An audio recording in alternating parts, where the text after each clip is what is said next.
So unlike our other lectures, what I will do here, I will do a little change. Here you can see that, as I said at the end of my last lecture, that you won't find any single book, at least in my experience, I have means gone through or at least surveyed, reviewed 15 to 20 books of these electrical machines, these standard electrical machines. I have not found any credible source where we can get the V curve or constant locus current curve for synchronous salient pole synchronous machine. So here this is the gentleman who has made this contribution, and we are means the history of electrical engineering is thankful to him for his contribution. And here you can see that it is not easy to become a fellow of AIEEE. Now it is known as, at that time it was AIEE, American Society of uh, Electrical Engineers, American Institute of Electrical Engineers. Later on, it has become Institute of Electrical and Electronics means engineers. That is known as IEEE. So he was a fellow at that time. This paper was published in the year 1937. So his claim is very clear in this paper. Two reaction theory of synchronous machine is extended for steady state condition to present some new deductions apparently not previously known. At that time, people used to present it in that kind of lucid way.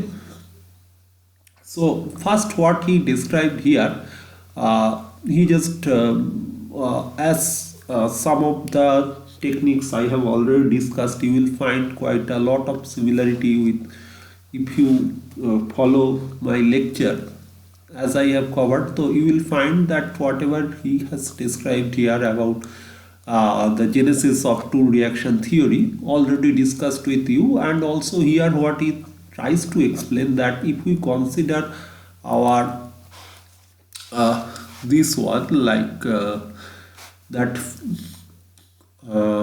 this, if we take that equation that is for a constant p, what is that equation? That equation is I square plus your v by 2r square minus 2 by v2r I cos theta is equal to v by 2r square minus p by r. So here in this equation, as it is only dependent on your armature resistance and load power factor, this equation is dependent on what? Armature resistance and load power factor. And if we see their effect in cylindrical rotor machine or in salient pole rotor machine, they are identical, because your R, this armature resistance, that is same kind of, almost similar kind of stator we use for cylindrical as well as for salient pole machine. So at least the level of means like, if we go very meticulously, we take the design, then we'll find out some difference, but overall they are more or less same. So this remains same for these two, and obviously even there is some difference in R, but the equation, if you consider this equation is going to give you a family of your constant circle that we draw using by drawing a horizontal line.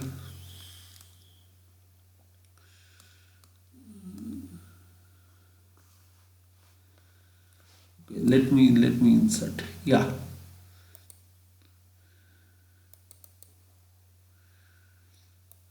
it would be a thing like this: v by 2r, right?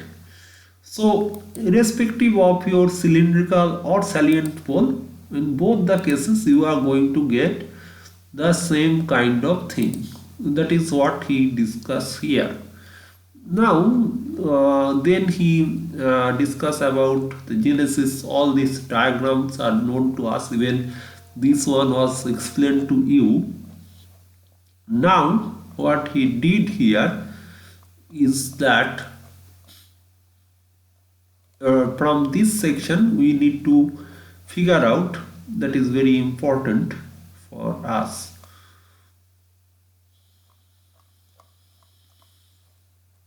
Just a minute.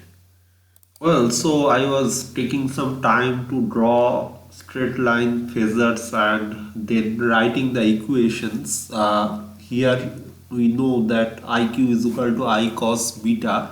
In my last video I wrote beta, but as it make it in line with the, because sometimes I need to share the image that is drawn or that is presented in the book of Langstroth, so I would like to maintain or use similar symbols what Langstroth has used so in his book. So here I am writing it psi, but when it is actually, from our previous discussion, it is beta.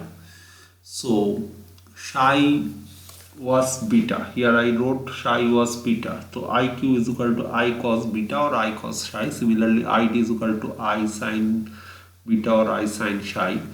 So what you can see here is that we know xq is equal to xaq plus xl, xt is equal to xad plus xl.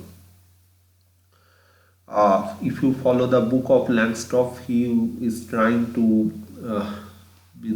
write it like xd is equal to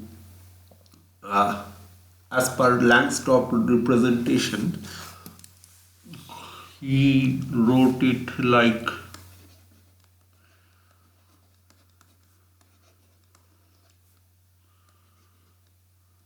and this gentleman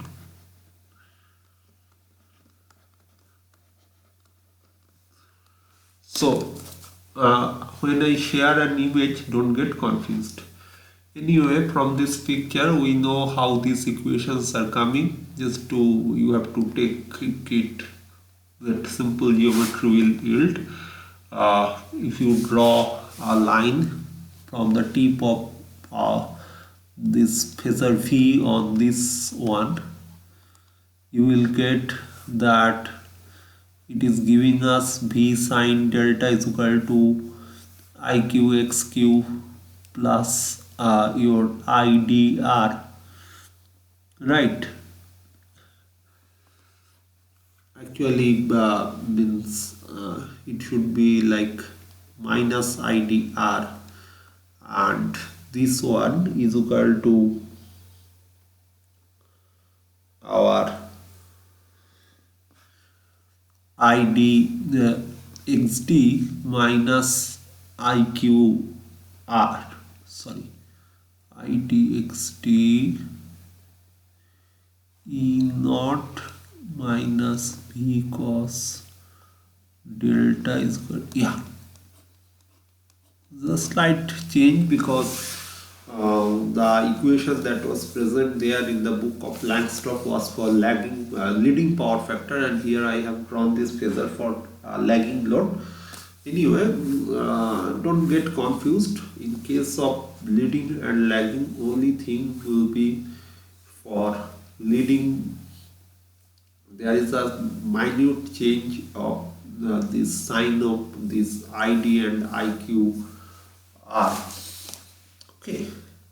Anyway, so those are not our concern right now. What is our concern is that what is the main premise of these two reactants is that due to uneven air gap inside this machine cylinder, or between uneven air gap between rotor and stator across our stator inner periphery or rotor outer periphery, what we can observe that it is impossible for us to represent armature reaction using a single reactance. That is why we need to go for two two armature reaction reactants. Typically, one is quadratic reaction reactants, another one is direct reaction reactants. And we know that when we add direct reaction reactants with leakage, we get the direct axis reactance, and that is XD, and the other one similarly we get XQ, and always we find that XD is greater than XQ. Why so? Probably I have explained, and even if I have not yet explained it, that why XT is greater than XQ, you can always get back to me and I will explain it to you. Now think about why this is very important here in this juncture, because if we try to see that how we got the previous cases, then you will observe in case of cylindrical rotor machine it was quite easy, because you know you are having for cylindrical rotor one single ZS, one synchronous impedance was sufficient for you to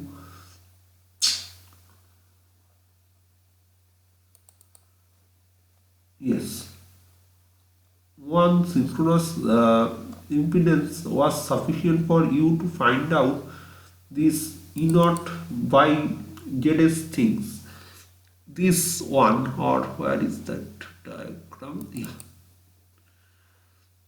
This one. But here, what is the problem of having this?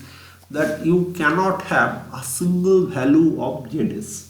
Your ZS, if I again go back to the page, then you will see that your ZS in this case is a function of, it is not constant, it is a function, although ZD and ZQ are constant, but this means sin theta D and sin theta Q, they together are not constant.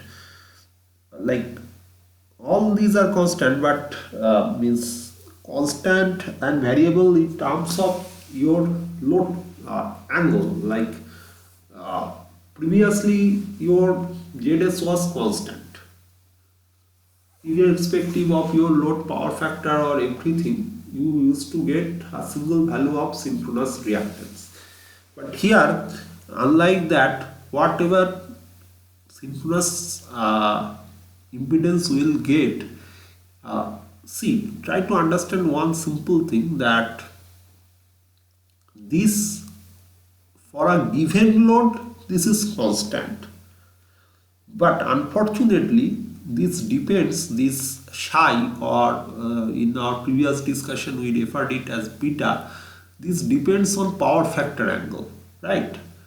So that means the whole picture, this ZS square, it depends on the power factor angle, which was not the case in case of your cylindrical rotor machine. Now here we need to judiciously apply the concept of our two reaction theory. For applying that, what we can do is that let us write the expression of our ID and IQ. So what we can write here is that IQ is equal to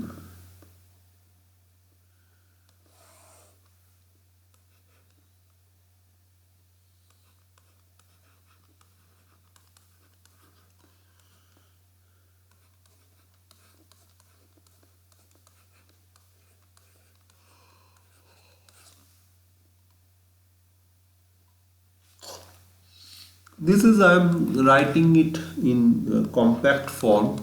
So if you want how this is coming, you should be able to do it, and if you are not able to do it by yourself, then just let me know. I will help you to figure it out.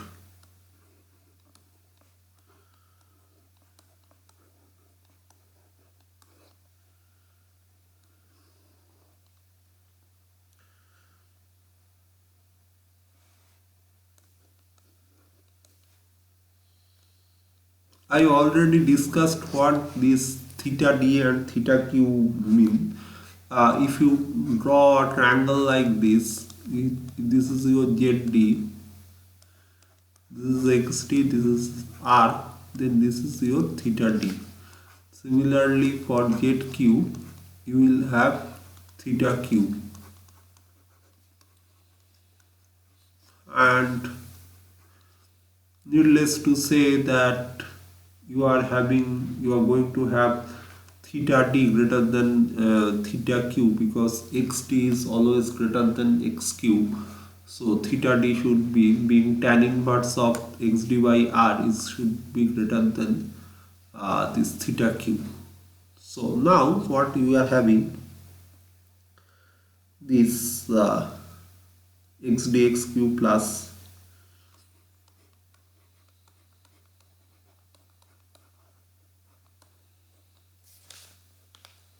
right, and also let me copy this one.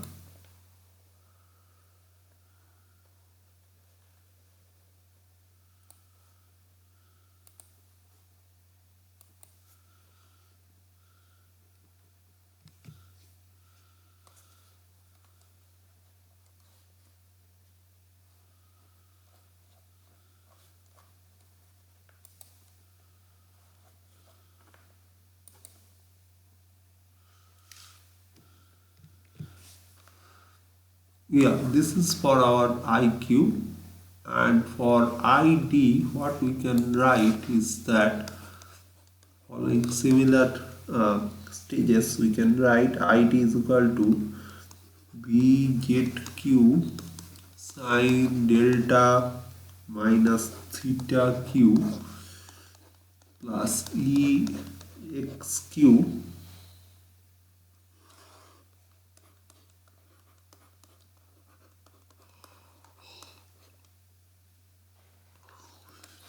let this be equation 1, this be equation 2. Now from these two equations we can go for geometrical construction for the current locus if we can maintain a constant E. Previously it was very easy for a constant current locus, means constant E naught, as ZS was independent of load power factor, we could easily draw concentric arcs for different values of E naught. However, here we don't have that privilege of getting a simple equation for our E naught by ZS, but what we can have is that for given current locus, we can figure out that for E constant E, what would happen to the current locus.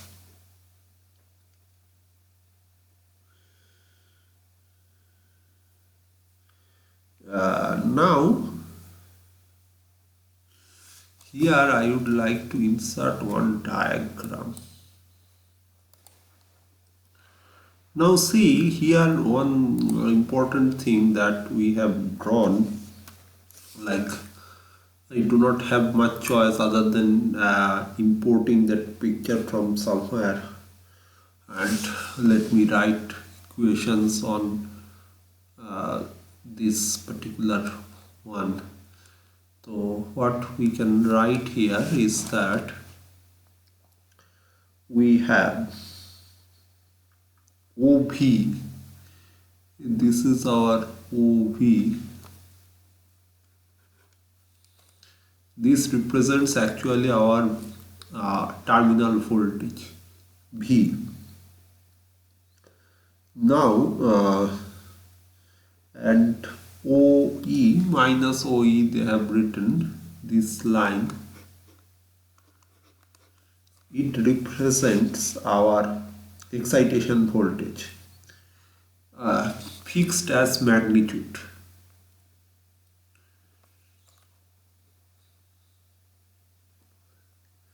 Now, what should be the angle between this OV and OE? Let me just make it just little.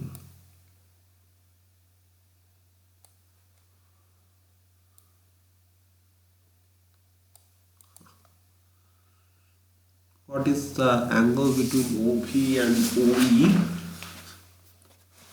I am talking about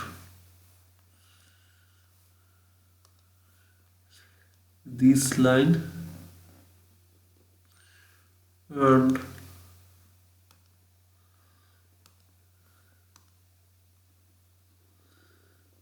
this line. So what is the angle? This angle is our power angle or delta, right? This is our power angle or delta. Now what we can do here is that OVOE, it's okay. Now we can write to another equation, that is O D is equal to V by ZD, our XD x cube plus R square. From where this equation is coming, if you see this here, the first part, if you disregard this cos delta theta minus d, then the first part is this one. So we are trying to first draw the segments and then we will consider their trigonometric variation OD, and we take OC. OC is equal to V by VZ cube XT x cube plus R square. So it is clear that this one and this one are constant. See, ZD and ZQ, they are not dependent on your load power factor angle. They are itself constant. But whenever you are trying to figure out the ZS for a given load, the one single value of synchronous impedance for a given load, you can find ZS, no doubt. But the tragedy is that unlike cylindrical rotor machine, in case of salient pole machine, for different load you have different value of ZS, which was not the case in case of your cylindrical rotor synchronous machine. I am telling you several times just to make sure that you understand the difference. Many people have a weird notion that it is like for a constant load, our salient pole synchronous machine is offering us two value of impedance. It is an utterly wrong interpretation of two reaction theory. It only says that was in case of two reaction theory for salient pole synchronous machine, unlike your normal cylindrical rotor machine, like cylindrical rotor machine, here also for a given load you will get a particular value of synchronous impedance, and unlike cylindrical rotor machine, for different load you cannot have a single value of impedance. Rather, your impedance offered by the synchronous machine will become a dependent factor of your input current power factor. Sorry, that armature current power factor. So that is the very clear thing. Now what we have done here, it's clear that we draw two lines. Where is that OD? Uh, yeah. So this one is our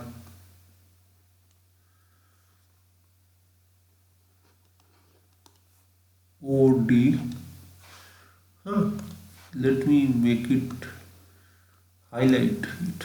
I am good at highlighting things rather than drawing a line. So this is our OD, right? Now, what is OC? OC is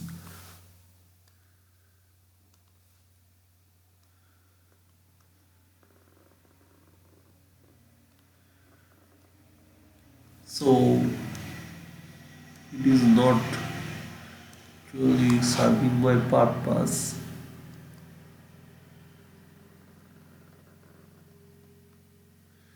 This is my OC.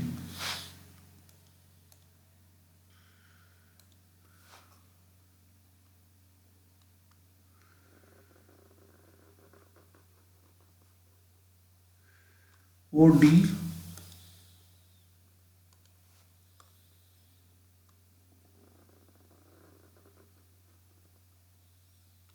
OC. Do note that OD and OC are not collinear. What is the angle of OC from V? The angle of OC from V is your theta Q. And what is for OD? For OD it is theta D. And obviously OD will be making a greater angle, or an angle that is means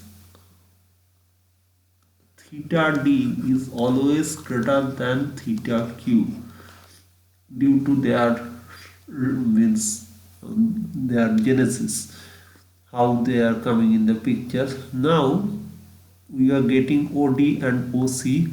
So clearly this is our OD, and OD is this line.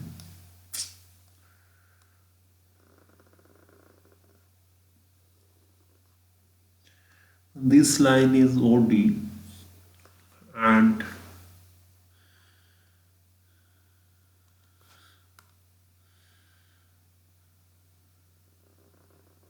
this line is OC. And what we know is that it's very common one. We have discussed it in case of slip test also. So similar kind of things we can witness here. Anyway, first let us try to realize what is OK. OK is what? OK is the first term, right?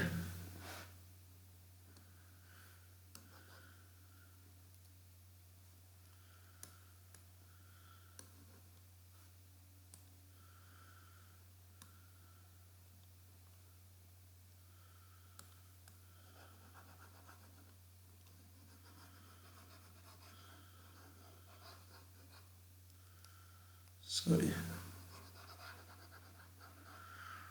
So already we covered till this.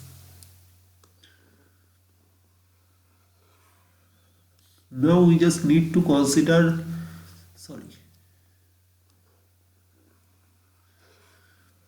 we covered this. Now we need to consider this cos delta minus theta d.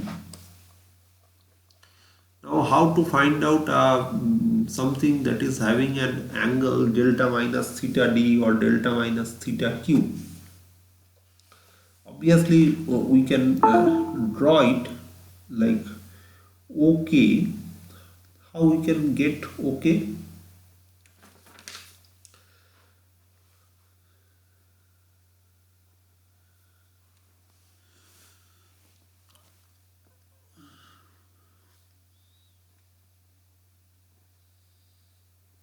where is our that point K? This is point K, right?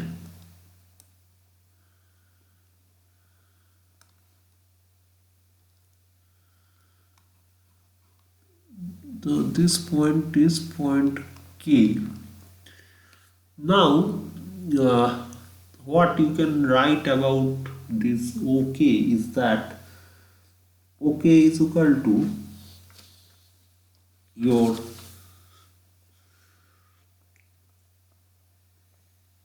this first term, like that VZ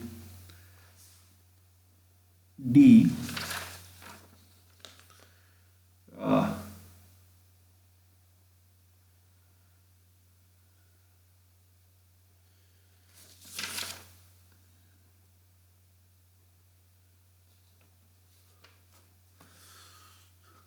now getting this one, like how OK is coming VZD. So what is your OD? This was your OD. Now if you consider this as a triangle, what you will have, this side is how much? This side is theta D. I'm talking about, sorry, I made a mistake while drawing the red line. This line should be here. Yeah.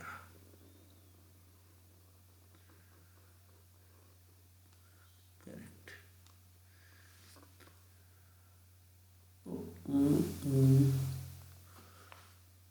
Yes, this line should be here. This dashed line. Okay, so if we consider this, then this is our theta D.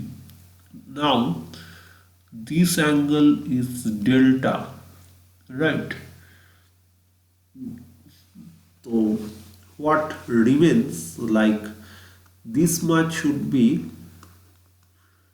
delta minus theta D. Now when we are talking about OK, then this one is forming a right angle triangle. This triangle ODK. So definitely the side OK is playing the role of the base of a right angle triangle, and therefore the length of OK we should be what is given, like OK, you should get it like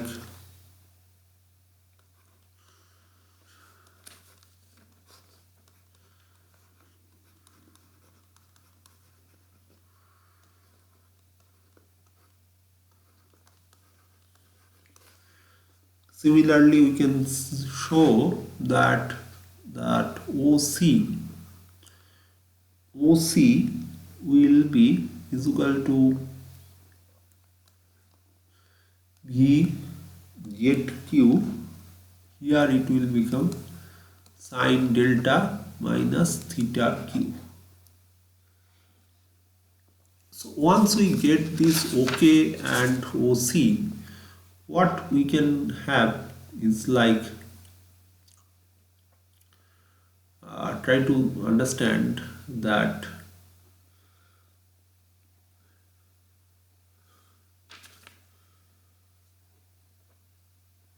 sorry, not OC, it is this one,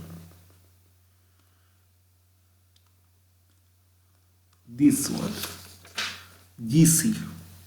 GC is equal to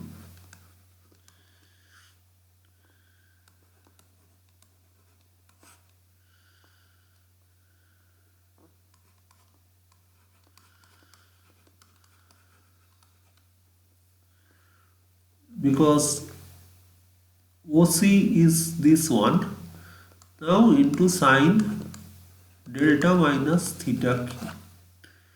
because this angle is how much? This angle between the blue line and this black line, this angle is delta minus theta q, right? So this gives us this OC, and from OC we get this CG is equal to this value, and then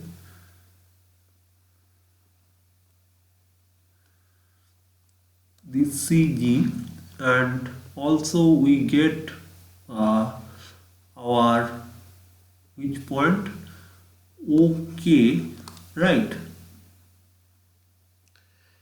Now from OK, if we subtract fixed length km and our ln, how to figure out what about their magnitude km and ln? See, km, this segment is on which line? This segment is on your line of your E. This is our E line. So we can write, if this one is our full E, what we can write, this will be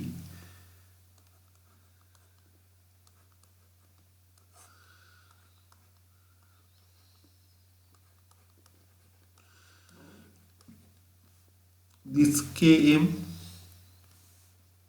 and ln both will be is equal to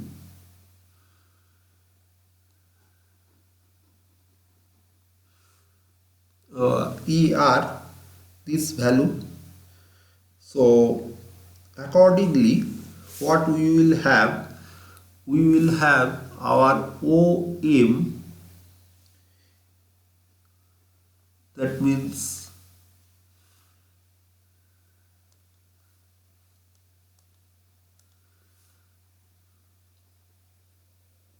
O to M. This will give us what? This will give us IQ, and similarly this MP will give us ID. So that will give us a point.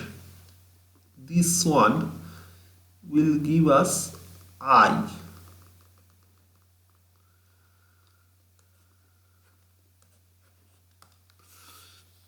However, do note that this is dependent on your this total one. Now it is very clear that whatever be the value of delta, this angle CL and D, this angle CLD is what? CLD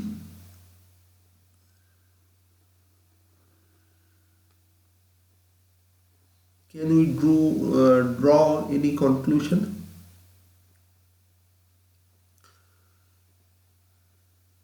What about this LCD? This side should be delta, right? How we are getting it like delta? Think about it. We can show that this angle LDC is delta. So if LDC is delta and this one will be 90 minus delta,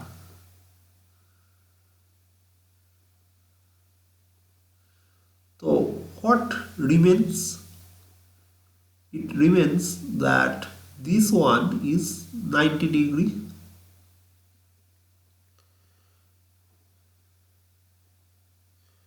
Therefore, this L point L, whatever variation you will take, it will generate a circle.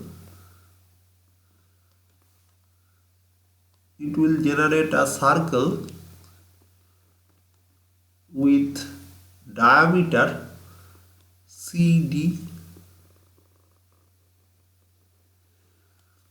right, and center at this O dash.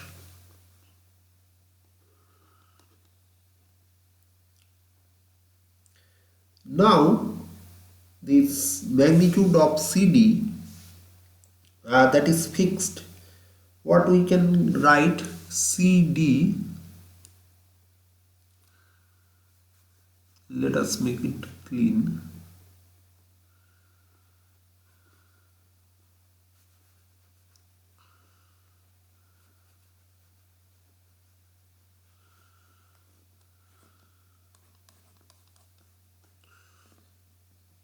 V by xd minus xq divided by xd xq plus r square,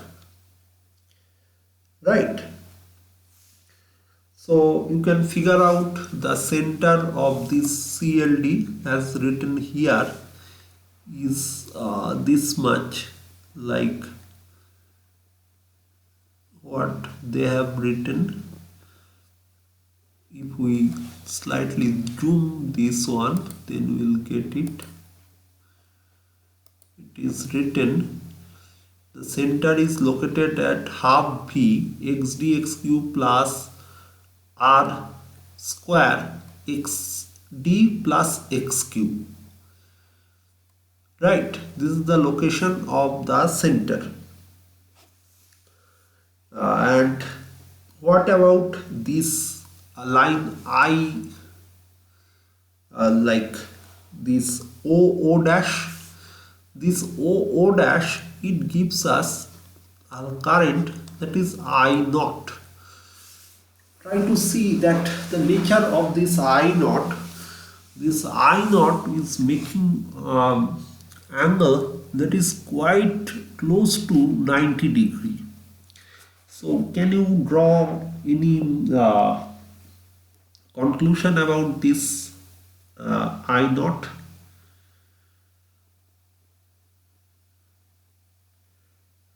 Another thing we can have, that as our CDK is equal to, if we consider this circle, then obviously if this is delta, this is, by using simple school level trigonometry, we can say that means angle subtended by a chord here, if it is delta, then in the center of that circle it should subtend an angle to delta. So from that, what we can write, that I2, it is this angle, this current, it is represented by O dash L. This is our I2. This is an angle, so this LP, what is our LP?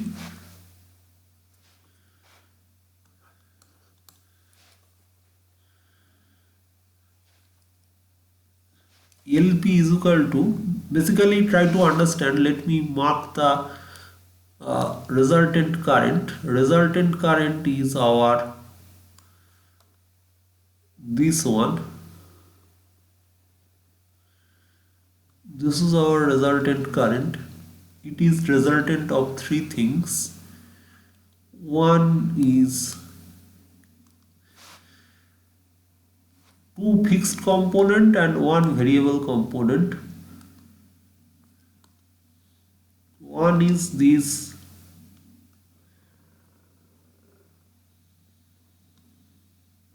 O dash O dash is one, another one is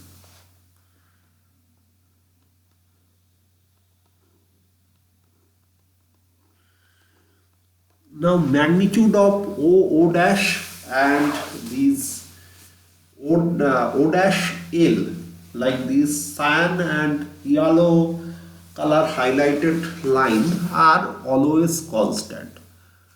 Only thing is that their frequency is different, but what you will have here, the third person, that actually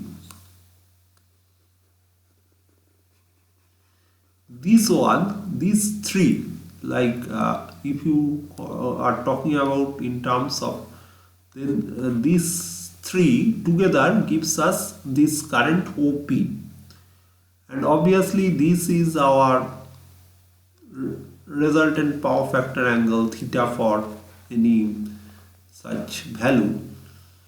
Now one more thing here we can show is that if we write what I am trying to say, that OP is equal to O dash plus O dash L plus LP. So basically we can write it like I is equal to I naught plus I2 plus I1. What is I naught? I naught is equal to V divided by xt xq plus r square root under r square plus xt plus xq whole square by 2 into Ej, your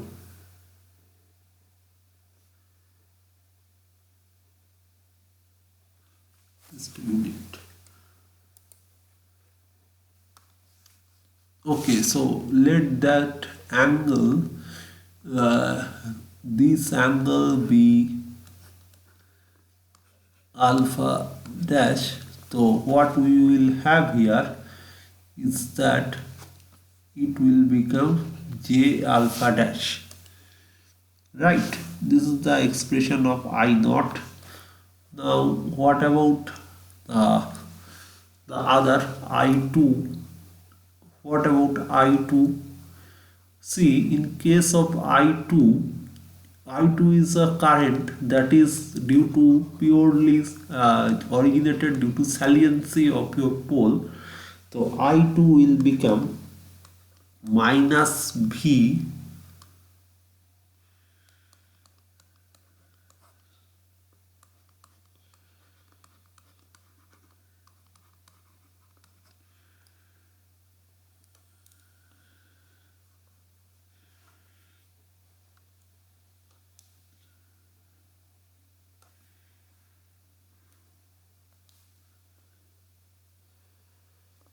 V into xt minus xq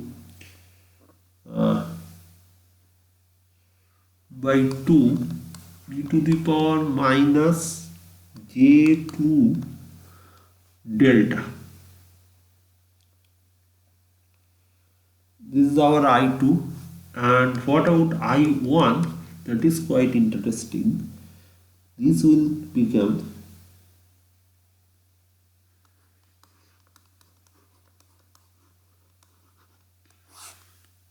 Q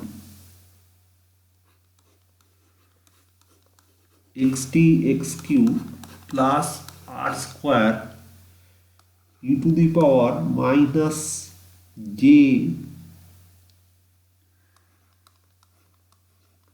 delta plus theta q.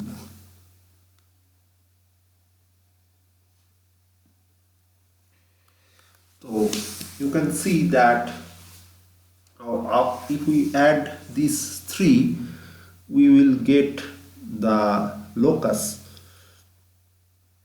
and if you assign Zs is equal to Zd is equal to Zq, then all of these will vanish, right? So basically what we will get, instead of a full circle, we will have this kind of irregular shape for different value of our power factor angle and load power factor. Next day I will discuss further on this